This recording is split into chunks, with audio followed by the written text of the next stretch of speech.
Minister.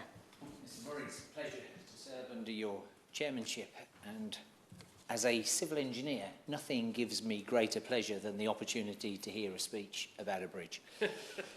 Now, I'd like to begin by thanking the Right Honourable Member for raising this important issue, and I'd also like to place on record, because the Honourable Member for Weaver Vale is in the room, my appreciation for the great work that he did as a Shadow Minister, and I was personally disappointed to see him stepping down from that role, but delighted to see him here in the debate today, and I look forward to working with him in the future.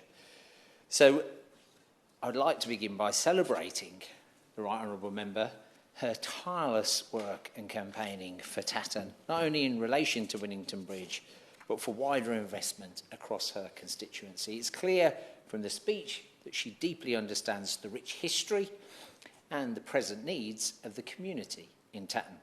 Her continued interest and engagement in representing the needs of her constituents, which is exemplified through her numerous written questions and debates in Parliament, is nothing short of remarkable. Now, Ms Murray, the government's central mission is to level up the United Kingdom by spreading opportunity more equally across the country, bringing left-behind communities up to the level of the more prosperous ones.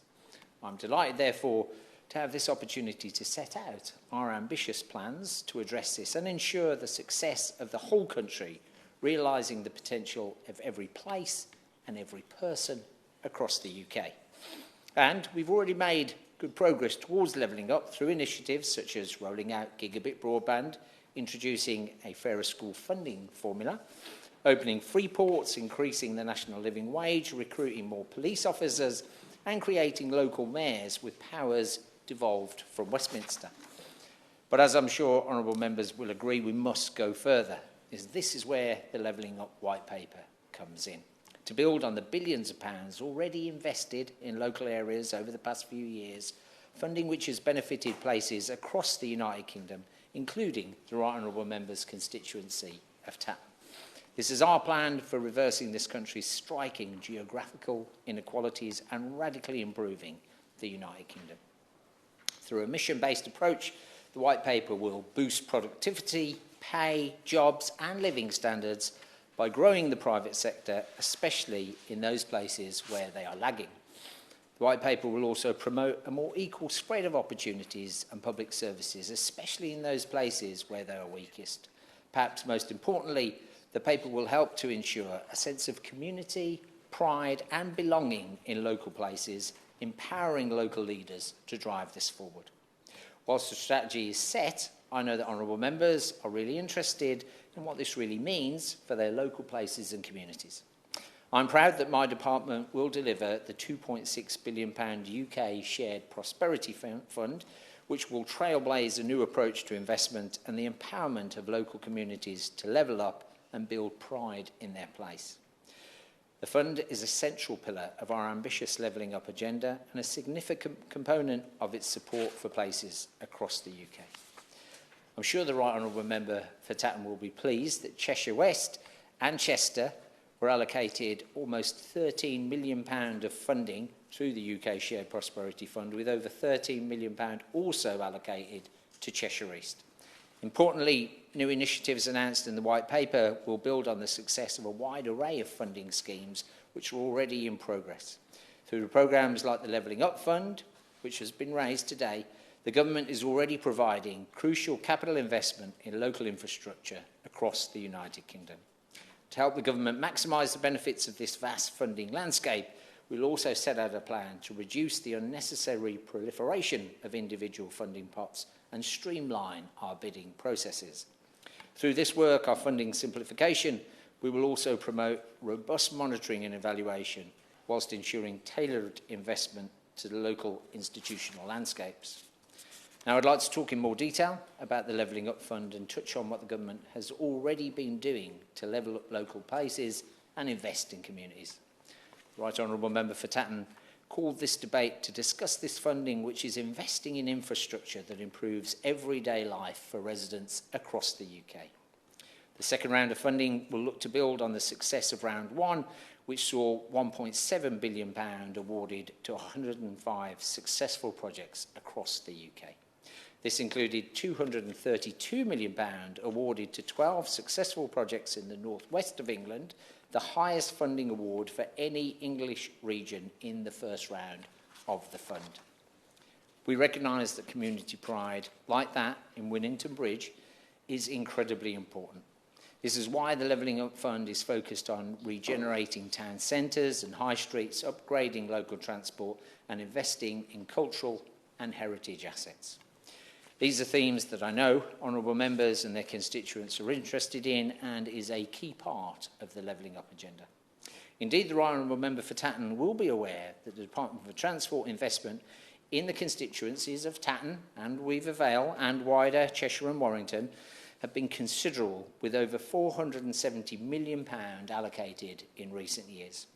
DFT have provided considerable support, including £192 million invested in widening of the A556 between the M56 and M6, including a bypass around there. The department is also delivering smart motorway between junction 16 Stoke and junction 19 Knutsford in Cheshire.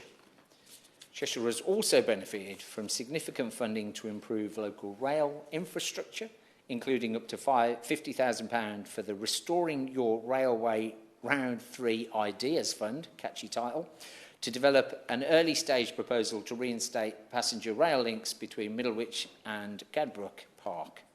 A successful bid was also submitted in round 2 of the Restoring Your Railways Fund for a new station at Beeston Castle and Tapley. These are just a few examples of how the government is investing in the wider area, and I'm sure my right honourable friend will agree that in Cheshire we are well on the way to levelling up transport infrastructure and improving the experiences of residents and visitors alike.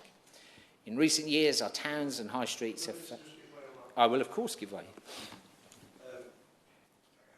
I continuously say this in the House, but it was only a year ago or so that part of Northwich Station actually collapsed, and obviously we're still waiting for things to move forward. So on transport, it's not too much of a rosy picture, but in terms of this particular bid, this would, as my honourable friend and neighbour has referred to, this will be on Brown Belt, and actually without this bridge, there cannot be that development. So it would be, you know, no bridge, no development. I know that will be our approach as local members of Parliament, indeed councillors. So this would really open up opportunities for the government, the people, and the local MPs as well. Yes. Mrs Murray, I completely respect the honourable member for Weaver Vale's passion with which he conveys this case, and I hope he will equally understand that as a minister in the department, it would be completely inappropriate for me to suggest in any way support or indicate support for a bid, which, as the right honourable lady mentioned, hasn't actually been submitted because we're awaiting the portal to be opened. So in recent years, our towns and high streets have faced a number of significant challenges to growth, and COVID-19 has exacerbated this further. These are places at the heart of our communities and local economies, creating jobs, nurturing small businesses and injecting billions of pounds into our economy. Our £3.6 billion Towns Fund has harnessed the economic success of towns and high streets across the country, levelling up opportunity to ensure everyone can contribute to and benefit from economic growth.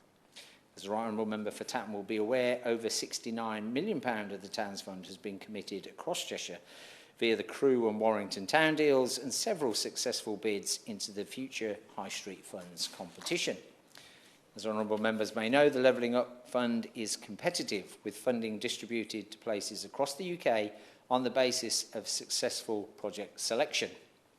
I know that many places, including Winnington Bridge, are preparing applications to this fund ahead of the launch of round 2. As the right honourable member has outlined today, local investment has the power to change local lives, creating jobs and further investment for places. The aim of this competitive funding is to empower local areas to identify and bring forward genuine local priorities. This will fund projects prepared in collaboration with local stakeholders that have clear benefits to the local community and are aligned with a broader local economic strategy. I hope the right honourable member for Tatton will understand I won't be able to discuss the bid during the period of competition. As honourable members may be aware, the launch of the application for the portal round 2 has been delayed and work is ongoing to launch as soon as possible. We will ensure that applicants have sufficient time to upload their bids. In the interim, a full suite of support materials has been published to help places develop high-quality bids. I'd like to extend once again my thanks to the right honourable member and the member for Weaver Vale for contributing to this debate. I and my honourable friend, the Minister for Levelling Up, the Union and Constitution, look forward to working closely with them and their communities as we deliver the ambitions of the Levelling Up White Paper and deliver capital investment in the places that need it most.